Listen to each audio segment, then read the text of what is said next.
senhores, por favor. Esses animais são adestrados. Eu já vi esse número no circo. Deputado, aposto que São Francisco ficaria com inveja, mas não é o nosso caso. O senhor tem 5 segundos. Retire-se daqui junto com sua trupe de animais agora ou será retirado à força. Infelizmente, eu não posso fazer isso, senhor. Deputado! Esses animais não são adestrados. Deputado! Eu acho que querem que eu salve eles. Salvá-los? De que, deputado? Salvando os animais. Tá legal, dá pra aceitar. É uma ótima ideia.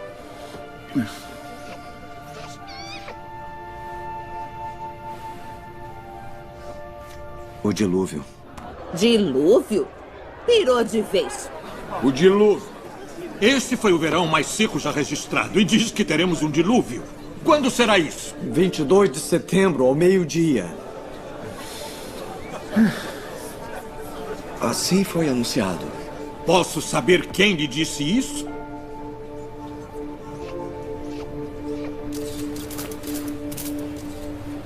Não fala na frente dessa gente. Não fala. Não fala.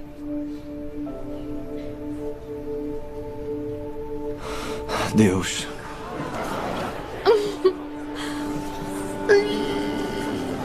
Deus. Falou com Deus. Sim. E Deus lhe respondeu. Sim, ele conversou comigo. Vou começar a mandar meu currículo. Deputado, seu nome está sendo retirado do projeto. É óbvio que o estresse do cargo tem lhe afetado muito. Por favor, tirem o deputado do plenário. Não, por favor, não está entendendo. Deus ordenou que eu construísse uma arca. Vai chover! Vai haver um dilúvio! Retirem ele logo! Nós temos que nos preparar! Eu preciso terminar a arca! Vai haver uma enchente! Retirem esse infeliz!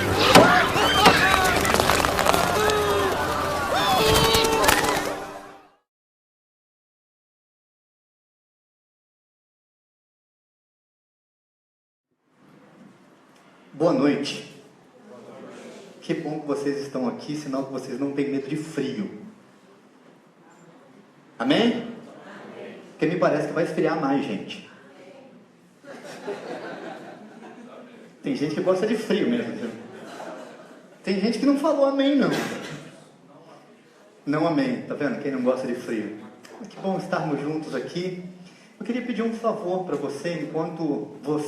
enquanto eu leio aqui, fazendo uma saudação dos nossos irmãos que nos acompanham aqui pela internet, participando do culto conosco. Eu queria convidar vocês a se colocar de pé. Por favor. Já quase que como um teste para um momento que a gente sempre tem depois do culto, que é o tempo do cafezinho, onde a gente conversa, eu queria dar a oportunidade para você se virar para quem está do seu lado, atrás de você, apertar a mão, falar boa noite. Que bom que você está aqui, que a gente não tem medo de frio. E nós queremos saudar, enquanto isso, os nossos irmãos que nos assistem pela internet. Fazinho, Cissa de Curitiba, olha só. Jusilene, Ilzilana, Aber, Vatuzzi, Gilson Caldas, Ilma de Campinas, Raul, Vanúzia e Manuel Pestana. Deus abençoe vocês e continue a abençoá-los. Gente, vocês já se cumprimentaram já? Eu não vi, faz de novo, por favor. Vamos lá. Isso, vai, gente, eu estou falando sério. Vai, Vicente, fala aí boa noite com a sua esposa aí. Agora sim, agora eu vi. Obrigado, você pode se sentar. Que bom, essa é uma técnica para ninguém dormir, para o frio não pegar vocês.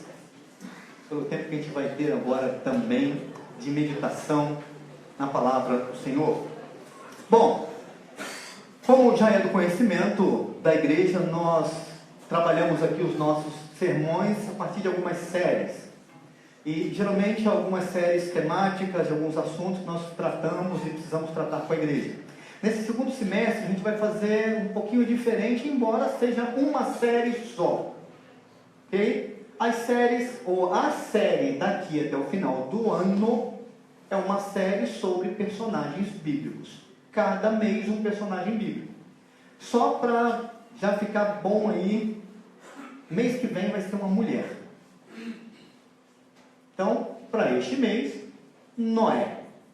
A gente sabe bastante coisa sobre Noé, não é verdade? Pelo menos o principal, talvez, esse tema, dilúvio, acho que a gente já conhece um pouco, conhece bastante. Não sei se a gente sabe a fundo o porquê do dilúvio. Se a gente vê o dilúvio como apenas o juízo de Deus, castigo de Deus, ou se nós conseguimos ver no juízo, ou no dilúvio, a manifestação da graça de Deus. Então, como a gente vê o dilúvio? Essas são questões que a gente não para pensar e a gente vai ter tempo de meditar aqui. Pensando em obediência em meio à maldade, é apenas uma frase que representa, de certa forma, o que Noé faz, ou a sua postura faz naqueles dias, dominados pela maldade. Então, como é que Noé se comporta? Qual a marca de Noé? Talvez seja a obediência. E aí você pode dizer o seguinte: mas pastor, vocês pregaram há pouco tempo, um mês inteiro falando de obediência. Então, vai aparecer logicamente a obediência, mas o assunto geral aqui é sobre o Noé. Nós queremos ver algumas características desse personagem, quem é, o tempo que viveu, de que maneira ele participa da obra de Deus, de que maneira o que ele faz tem conexão com o plano de Deus, que vai passar indelevelmente pela obra de Cristo, vai ter que apontar para Cristo, porque todo o plano de Deus tem Cristo como seu centro. Então nós vamos estudar algumas dessas questões, ou ver aqui algumas dessas questões.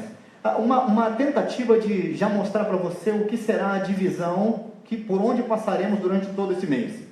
Hoje, por exemplo, nós vamos ver isso daqui. Noé é um homem de padrões anormais. Assim, poxa, mas que coisa estranha, anormal? Bom, o que é normal? O que é anormal? Eu sei que você tem um bom conceito sobre isso e sabe distinguir muito bem que o anormal é que não é normal. Lógico. Não é? Mas hoje nós vamos conversar sobre isso. Próximo domingo, nós vamos ver a parceria, uma parceria que acontece entre Deus e Noé em meio a esse ambiente de rebeldia. Não vou nem avançar, nem dar uma dica, porque é próximo domingo. Depois nós veremos Noé como instrumento da graça de Deus. E a grande pergunta talvez seria: sobre quem? E ainda, algumas das atitudes de Noé e as consequências dessas atitudes. Isso é muito bom. A Bíblia não mascara. A Bíblia mostra os personagens bíblicos como eles realmente são. Não existe como esconder, manipular a imagem. Então Noé, sim, tem coisas sensacionais, mas ele não é perfeito. Ou não era perfeito. E por último, então, nós veremos aqui Noé, a história deste homem, o fechamento dessa figura como homem, como líder, e qual o legado que ele deixa. A história de Noé começa em Gênesis, mas tem eco em Hebreus. Então, qual é o legado de Noé? É por onde a gente pretende caminhar durante esse mês aqui. Eu quero convidar você para abrir a sua Bíblia no livro de Gênesis, capítulo 6, versículos de 1 a 9. Até 10. Gênesis 6, de 1 a 10. Minha sugestão é que você leia a história toda de Noé.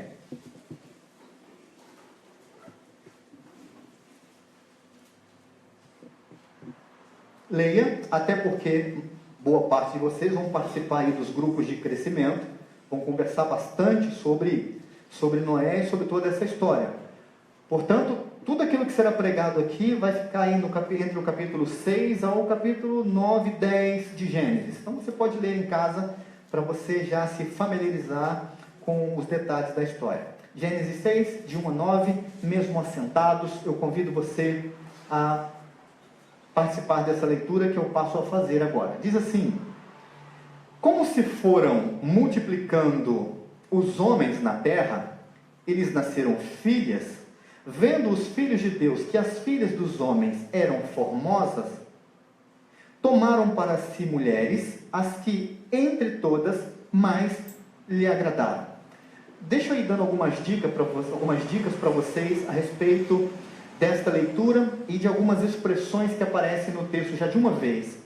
Esta aqui é uma expressão que você pode marcar na sua Bíblia, essa informação, dizendo que estes homens, que viram que as filhas dos homens eram formosas, que tomaram para si as mulheres, essa expressão aí, as que entre todas mais lhe agradaram. Marque essa expressão aí na sua Bíblia. Seguindo o texto, versículo 3. Então disse o Senhor: o meu espírito não agirá para sempre no homem, pois este é carnal, e os seus dias serão 120 anos. Ora, naquele tempo havia gigantes na terra. E também depois, quando os filhos de Deus possuíram as filhas dos homens, as quais lhe deram filhos, estes foram valentes, varões de renome na antiguidade. Viu o Senhor que a maldade do homem havia se multiplicado na terra. Creio que essa seja uma informação também a ser marcada, porque no texto nós vemos que duas coisas multiplicam: número de homens e a maldade desses homens. Então vale a pena também você marcar essa expressão. E que era continuamente mal todo o desígnio do seu coração. O Luiz fez aqui a leitura deste texto na condução da liturgia, e a versão que ele leu dizia que os pensamentos e as ações destes homens, tudo que vinha do coração destes homens, tudo era mal. Então percebam que o autor diz que esta maldade que se multiplicava até os dias de Noé, era uma maldade que continuaria se multiplicando. Então, versículo 6, aqui nós temos uma boa questão para discussões aí dos grupos. Versículo 6 diz: então se arrependeu o Senhor de ter feito o homem na terra, e isso lhe pesou no coração. Eu sei que algumas pessoas olham para este texto, para este versículo, e já pensam no outro texto que diz que Deus não é homem para se arrepender, ou seja, que Deus não se arrepende. Então, como é que se resolve essa questão aqui? Algumas explicações ao longo da história tentaram ser dadas, ou foram dadas, a respeito dessa expressão, e uma delas é a seguinte, dizendo que isso aqui é uma expressão antropopática, ou seja, antropopatia, é uma expressão que fala de um sentimento humano que é atribuído a Deus. Assim, é como se fosse a palavra que o autor sagrado conseguiu achar para explicar o que estava acontecendo, ou a maneira como Deus poderia ver isso. Isso se chama antropopatia. Gravaram o nome? Gravaram. É uma tentativa, ou uma das explicações para isso que está escrito aí. Okay? Versículo 7. Disse o Senhor: farei desaparecer da face da terra o homem que criei, o homem e o animal, os répteis e as aves dos céus, porque me arrependo de os haver feito. Agora o versículo 8, aqui vale a pena também você fazer essa marcação na sua Bíblia. Porém, Noé achou graça diante do Senhor. Eis a história de Noé. Noé era homem justo e íntegro. Entre os seus contemporâneos, Noé andava com Deus. Gerou 3 filhos, Sem, Cã e Jafé. Vamos orar? Mais uma vez, eu queria pedir ao Leandro, nosso irmão, que nos dirija a Deus uma palavra de oração, pedindo a bênção do Senhor nesse tempo. Lê, por favor. Senhor Deus Pai, neste momento, Senhor, eu lhe peço a tua graça, a tua misericórdia, o teu favor para conosco. Estamos aqui, Senhor, para aprender um pouco mais de ti, Senhor. Fala no nosso coração, Senhor. Faça a tua vontade, Senhor, o teu querer em nossas vidas, Pai. É o que eu te peço e te agradeço, Em nome de Jesus. Amém. Amém. A primeira questão, o primeiro passo a ser dado aqui.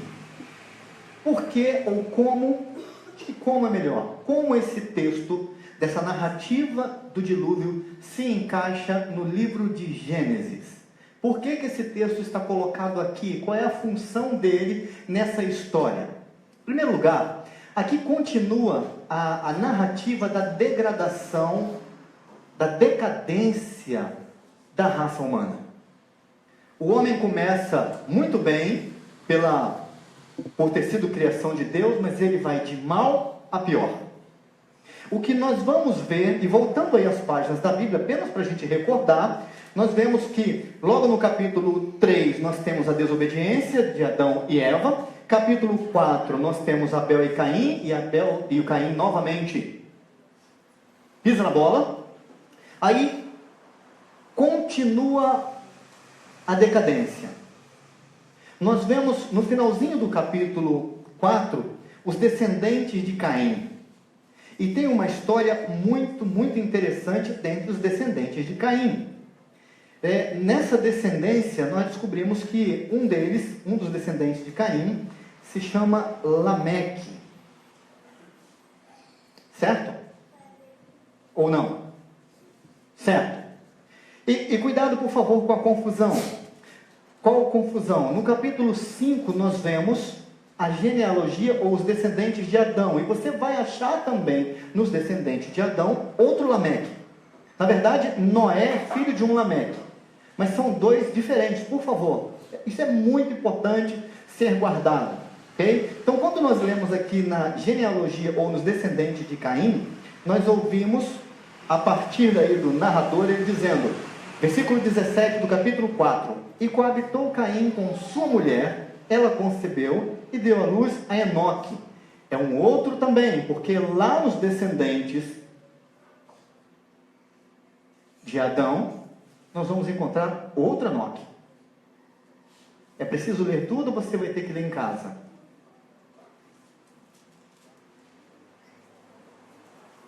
Vai ter que ler em casa. Mas deixa eu mostrar aqui algumas coisas que eles fazem. Capítulo 4, versículo 23. Olha o que o Lameque, descendente de Caim, faz. E disse Lameque às suas esposas, Ada e Zilá: ouvi-me, vós mulheres de Lameque, escutai o que passo a dizer-vos. Matei um homem porque ele me feriu, e um rapaz porque me pisou. Simples, né? Não parece esse negócio de briga de trânsito? Não é parecidíssimo? A situação é a mesma. Eu estava andando e aí esbarrando no meu carro, eu fui lá e matei. Então, vai sendo descrita essa decadência humana. Perceba que no capítulo 4, versículo 25, há uma ruptura. Olha aí na sua Bíblia, por favor, capítulo 4, versículo 25. Diz assim: tornou Adão a coabitar com sua mulher. Perceba que agora não é o Caim. Agora largou-se o Caim de lado com a sua descendência. E agora o autor bíblico nos convida a olhar para Adão de novo. Então Adão tornou a coabitar com a sua mulher. E essa deu à luz a um filho, a quem pôs o nome de Sete. Porque disse ela: Deus me concedeu outro descendente em lugar de Abel, que Caim matou. A Sete nasceu-lhe também um filho, o qual pôs o nome de Enos, e daí começou-se a invocar o nome do Senhor. Daqui para frente nós vamos ver agora essa descendência de Adão vivendo. É daqui dessa descendência que Noé vai surgir. Noé não é descendente de Caim. E isso tem uma importância muito grande no Gênesis. Há uma promessa na Bíblia, logo assim que o Adão comete a sua obediência junto com a Eva, tem uma promessa na Bíblia. Qual é a promessa? Quem lembra? Deus promete uma coisa para restaurar. O que Deus fala? Tem a ver com semente.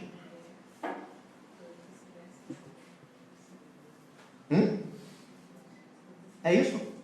Da semente da mulher há de nascer um que esmagará a cabeça da serpente. O que nós vamos ver ao longo do Gênesis é a semente, a boa semente sendo preservada. Deus traria Jesus não pela descendência de Caim, mas pela descendência de Sete. E Deus vai então ao longo de Gênesis preservar essa boa semente.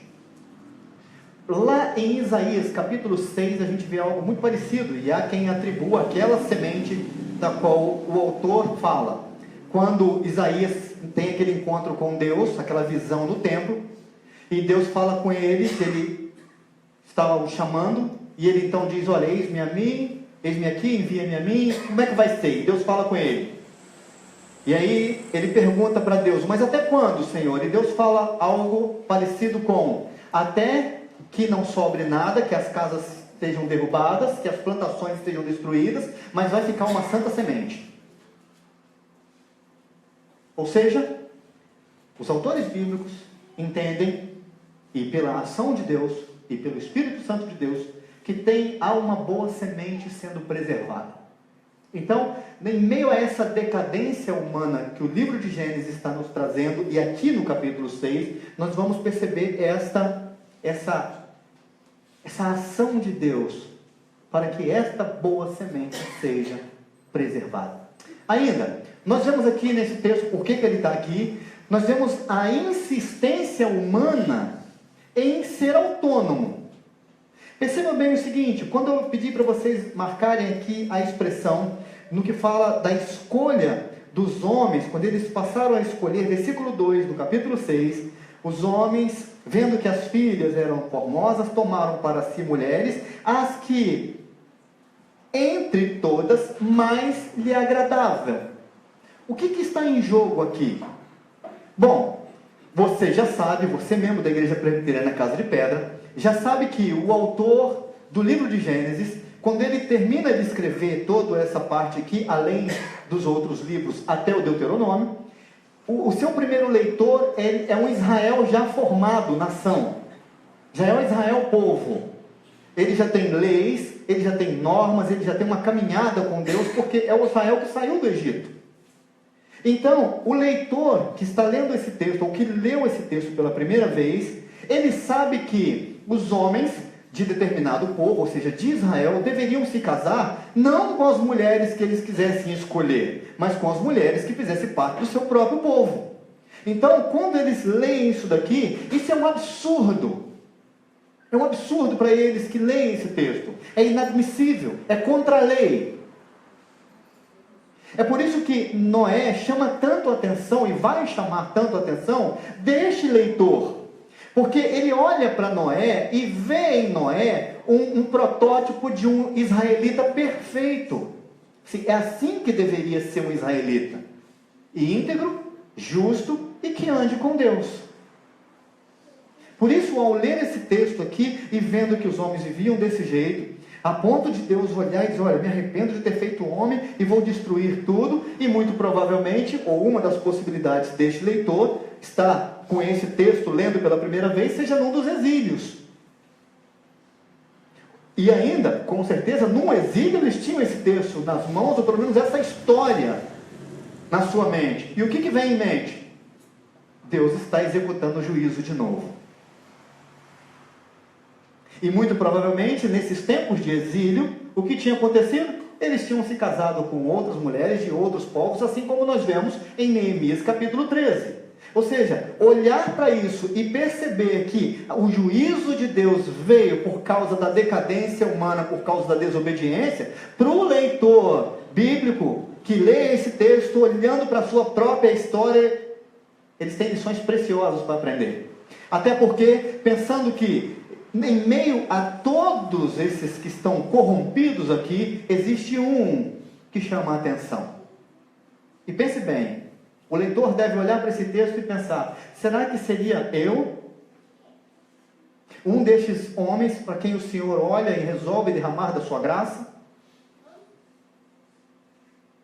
É texto para trazer esperança.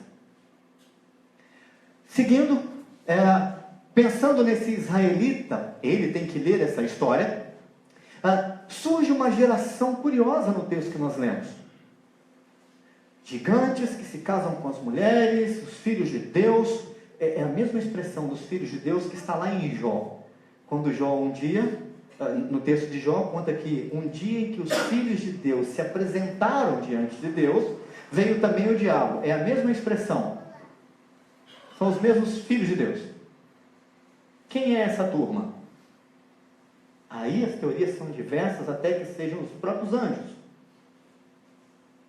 E curioso, porque lá também em Jó acontece a mesma coisa. Quando Deus então conversa com o diabo, Deus fala com ele: você viu meu servo Jó? Como ele é justo, íntegro, um tipo de Noé? Sim. Desse cruzamento aí saem valentes. Vamos falar a verdade, gente. O que é uma terra que vai aumentando os valentes? Só os valentes que vão surgindo. Uma geração de valentes. Pensem bem. O que vai virar isso? A maldade vai crescer. O texto se encontra nessa parte do Gênesis para mostrar de novo, que Deus recomeça. Deus está recomeçando com a sua criação. Tanto é, e é curioso também ver isso, quando nós olhamos no capítulo 5, que a genealogia de Adão, perceba que a gente não vê mais nessa genealogia Caim.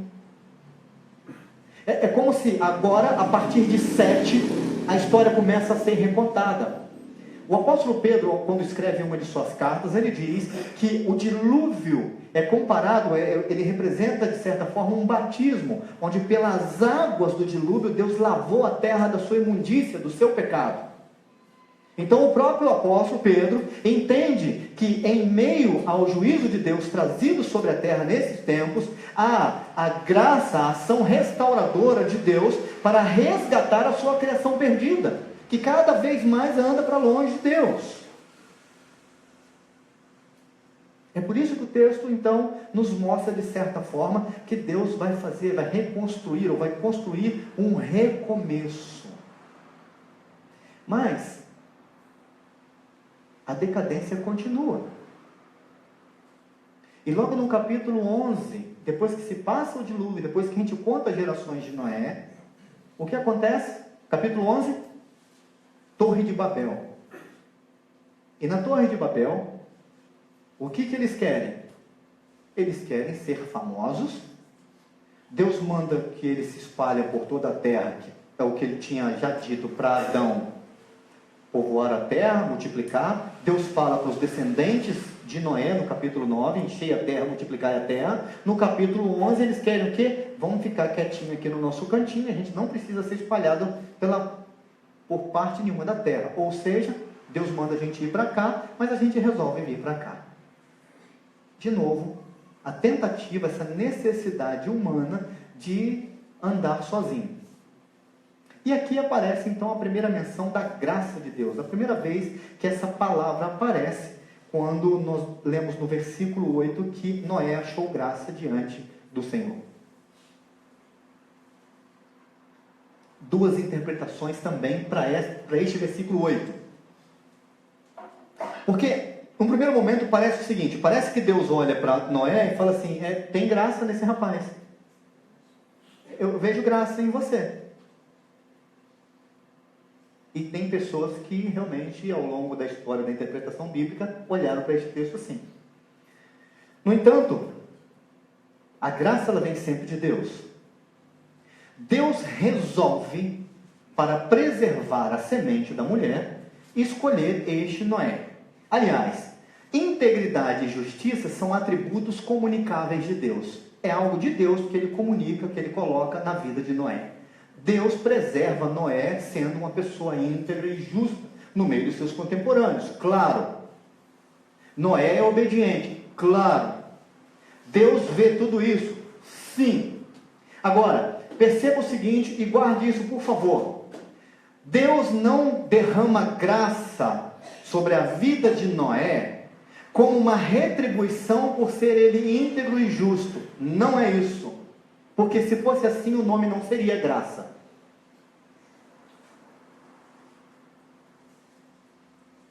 Não é, Noé era bonzinho, íntegro, bacana, e Deus olha assim, poxa, você é muito bonzinho, toma minha graça para você. Não, não é isso.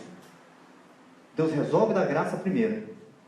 Agora, o texto nos dá uma dica muito curiosa, quando ele fala que ele era justo, íntegro e reto. Ponto e vírgula deve estar na sua Bíblia. Dá uma olhadinha, por favor.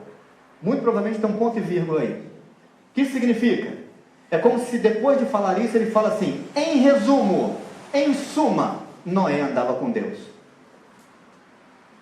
Ou seja, é porque ele andava com Deus e está fazendo uma analogia, uma comparação assim, muito diferenciada do todo o resto. Ou seja, Noé andava com Deus, mas o resto todo não andava. Por que Noé era íntegro e justo? Porque ele andava com Deus. É um reflexo. Quem anda com Deus tem que ter os atributos de Deus. Vai receber isso, vai espelhar, vai resplandecer isso de alguma maneira. É a questão do pecador, daquele que não conhece Jesus, que faz tudo quanto é coisa errada fora da igreja, fora do evangelho, fora da sua relação com Deus. No dia que ele é impactado, que ele recebe a graça de Deus, que Deus tromba com ele, com a sua graça, com o seu amor, ele passa a ser modificado, sim, a cada dia. Por quê? É impossível estar andando diante desse Deus, próximo a esse Deus, e não ser transformado dia a dia. Porque é isso que acontece.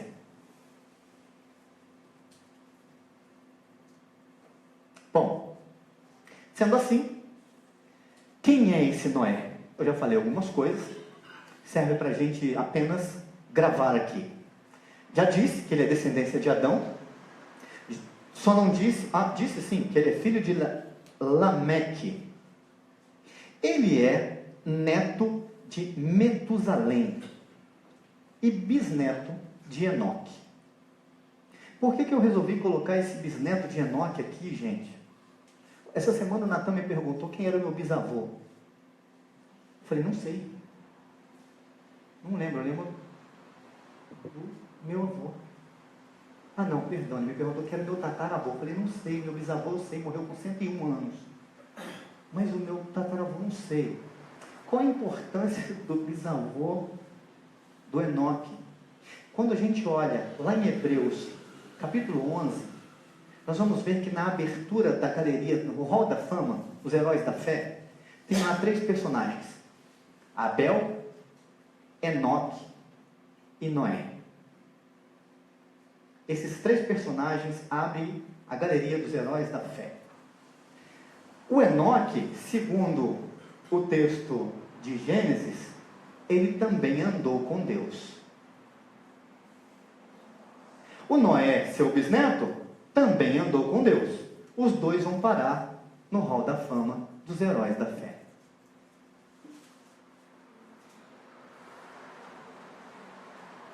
Pelo menos vale para pensar, imagina? Bom, existe um texto, um versículo aqui que eu queria destacar também, no capítulo 5, versículo 29. Dá para você ver, por favor? Vamos ler juntos um pedacinho desse texto? Está aqui, ó. Vamos ler? Este...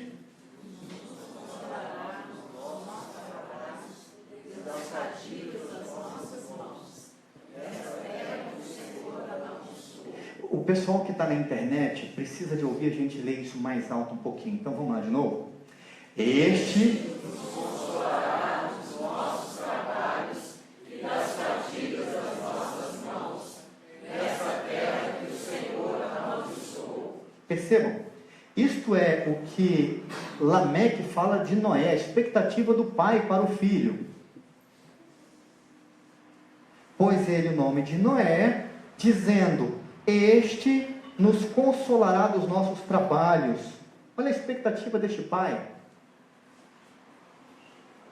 Então nós temos a história do que Noé participa naquilo que Deus resolve fazer. Bom, eu tenho aqui 3 tentativas de falar sobre algumas lutas de Noé. Para mim, Noé vai enfrentar um campo numa batalha física. Construir a arca. Vamos falar a verdade, gente. Não deve ter sido fácil aquilo, não.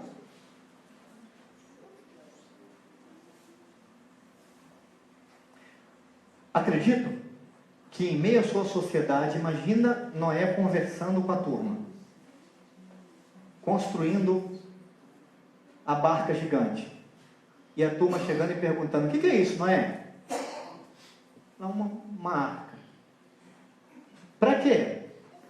É que o Senhor vai fazer chover 40 dias e 40 noites sobre a terra e vai matar tudo, num lugar que não chove. E a primeira questão é: Deus falou com você?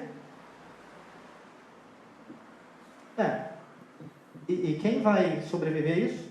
Assim, só eu e minha família.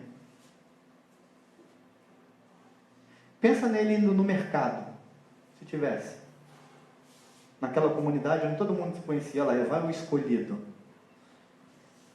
o melhor de todos, ao salvo ali, ó. E ainda, há uma batalha no campo espiritual, porque tem a ver com fé. Mas isso é assunto para os próximos encontros. Eu quero que você guarde duas questões para essa nossa mensagem. A primeira questão que eu quero que você guarde, por favor, eu gostaria que você guardasse, é: Noé tem que assumir riscos por ter ou por viver a partir de uma ordem que ele recebe de Deus, que vai colocá-lo a caminho do ridículo e do inconcebível para o meio da sua sociedade. Ou seja, essa ordem, essa escolha, Noé, que você vai fazer, ou que Noé fez, deve ter colocado ele no grupo dos ridículos. Assim, isso não vai acontecer nunca, você está louco?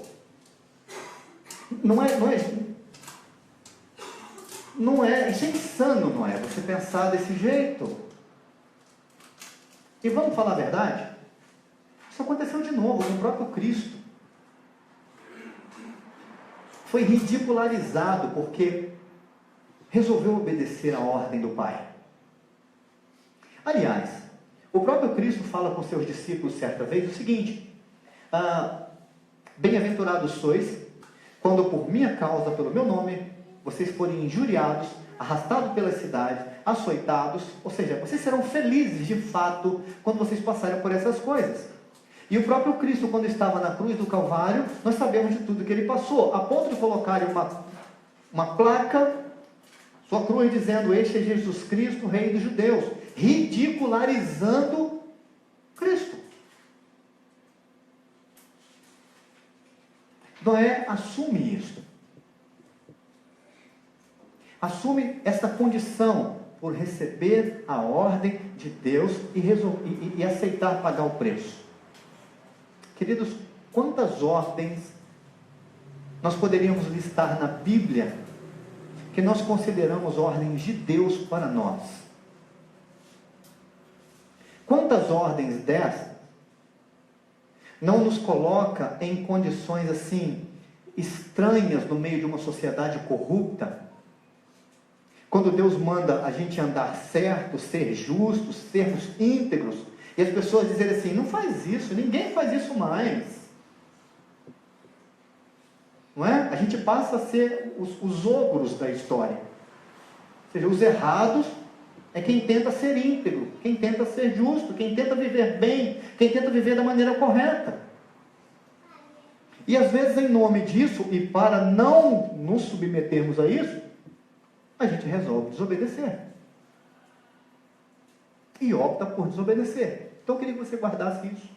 Noé assumiu os riscos por viver a partir de uma ordem de Deus, que o colocaria a caminho do ridículo e do inconcebível para a sua sociedade. O que realmente me chama muito a atenção nessa parte do texto que fala que Noé era homem justo e íntegro entre os seus contemporâneos. Essa palavra contemporâneos poderia e pode ser traduzida por geração. Agora percebam, no meio de uma geração inteira, Noé é único na sua maneira de viver. E então vem a nossa segunda questão a ser guardada. O texto nos mostra que homens justos, íntegros, que andavam com Deus, eram raros.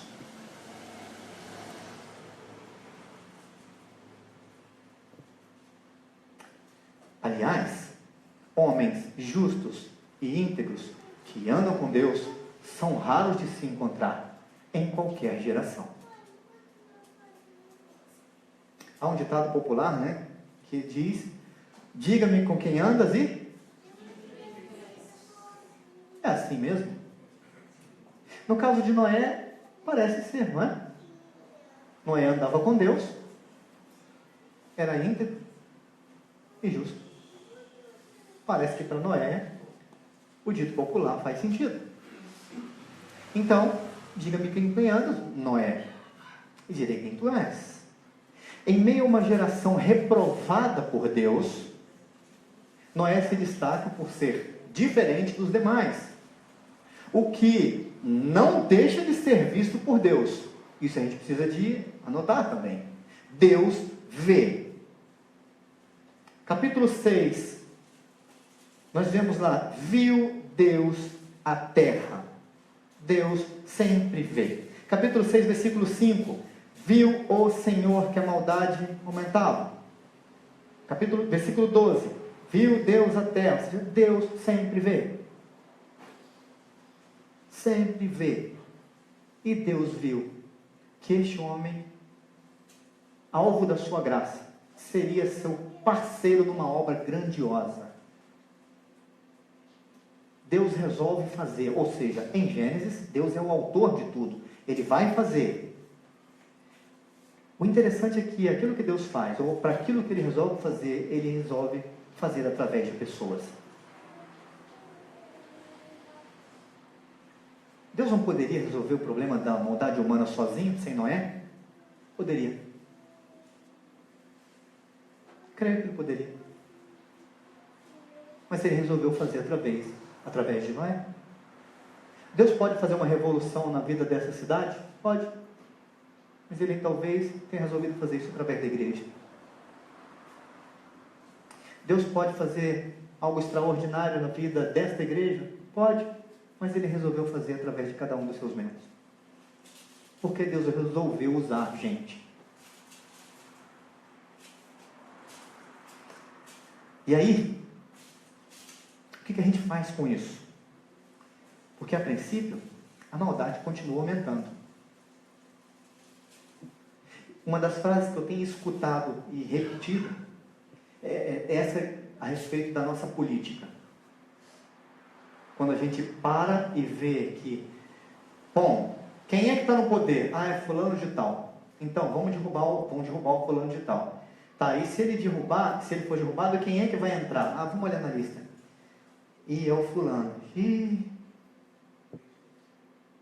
Tá, então tá. E se ele for derrubado? Ah, é o ciclano. Ixi. Não sobra ninguém. Cadê? Sabe por quê? Porque homens justos e íntegros que andam com Deus são raros em qualquer geração. E a maldade continua crescendo. E segundo a própria Bíblia, cada vez mais nós veremos os sinais da volta de Cristo. E essa maldade, sendo acrescentada, multiplicada a cada dia, é uma dessas marcas. Se ela vai continuar aumentando, e eles continuam raros, o que a gente faz? Bom, vamos pensar o seguinte: quantos habitantes existem mais ou menos em Volta Redonda, gente? Quanto? 200 e poucos mil habitantes? 250? Menos? Mais? 260? Tem mais de 300. Hã? Já tem mais de 300? Poxa, eu acredito que os números ainda mais. Eu acredito que os números... Mais de 300? Joia. Vamos pensar o seguinte. Pensando que o resto todo está corrompido e que todo mundo que está dentro dessa igreja são os retos, íntegros e que andam com Deus. Se o recomeço de Deus para a Volta Redonda estivesse dentro dessa sala,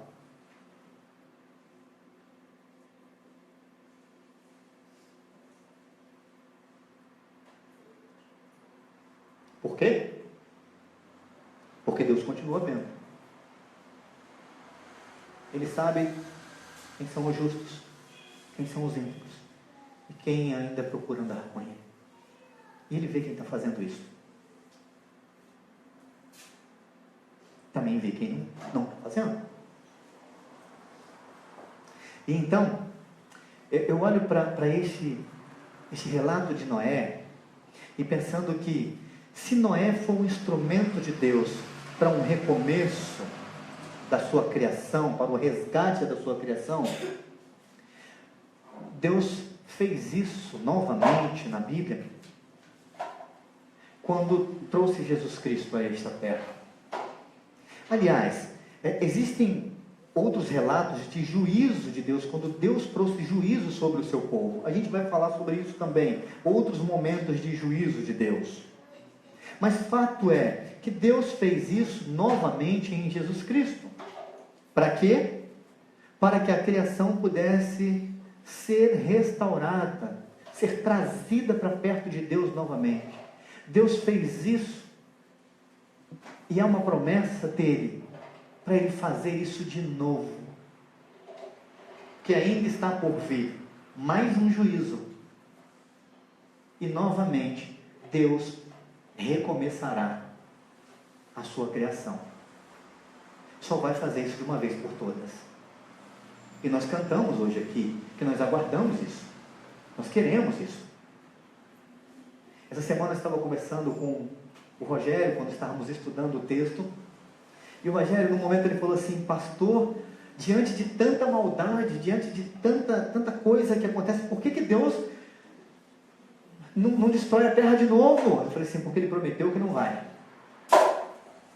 O texto que o Luiz leu aqui, no final da liturgia, disse isso, ou dizia isso, que eu não vou destruir a terra de novo, não vou mandar dilúvio outra vez, e haverá calor, frio, chuva, sol, para sempre.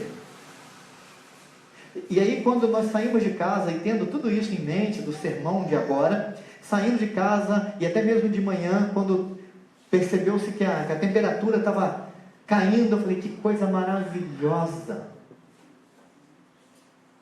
que coisa maravilhosa. Por quê?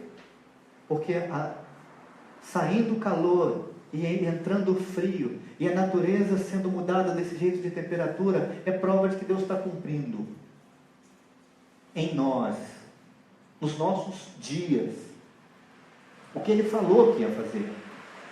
Ou seja, quando a temperatura caiu nesse dia, nesta manhã, foi talvez para nos lembrar que Deus não vai destruir a terra, que há uma aliança com o homem, que Deus continua vendo a sua criação, que Ele vai restaurar sim essa criação. E não foi à toa que eu perguntei para vocês no início: e aí, gente? E o frio? E uns disseram amém, e outros amém não. E agora, olhando para a variação de temperatura e entender que essa variação de temperatura tem a ver com uma promessa de Deus que está se cumprindo em nós, que não vai destruir a nossa terra, apesar da nossa maldade, que bom que tem frio. Que bom que fez frio hoje a beça. Amém? Amém? Que bom que fez frio. Marca da graça de Deus. Promessa que se cumpre nas nossas vidas. Pensando nessa história, nesse começo de mensagens, eu creio sinceramente que Deus continua hoje ainda olhando para as nossas vidas e buscando e olhando e enxergando pessoas de padrões anormais. Noé é tido então como um homem de padrões anormais porque o normal na sua geração era ser errado, era viver do jeito que se queria viver, era escolher suas próprias esposas, viver do jeito que se quis viver. Esse era o normal. O anormal era andar com Deus. O anormal era ser íntegro e justo. Isso era ser anormal para aqueles dias.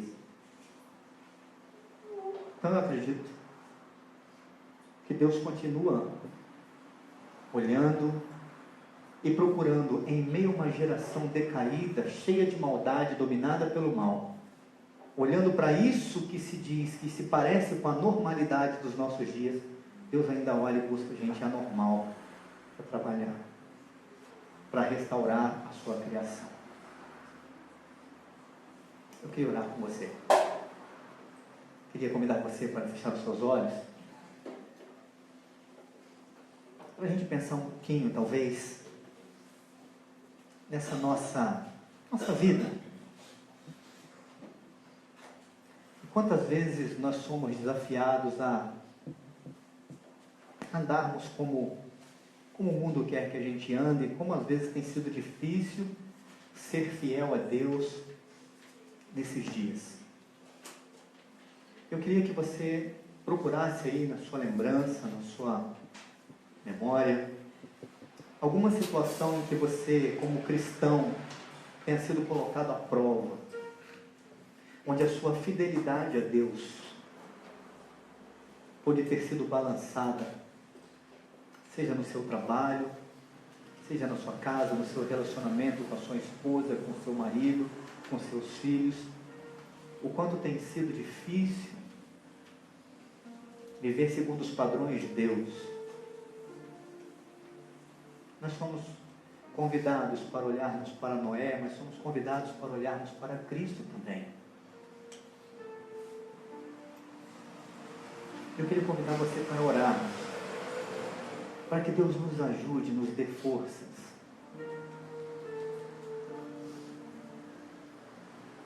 E que sejamos parceiros de Deus na sua obra de restaurar a sua criação, o seu reino. Eu queria desafiar você a falar isso com Deus, falar assim: Senhor, eu quero fazer parte da sua obra de resgatar o perdido.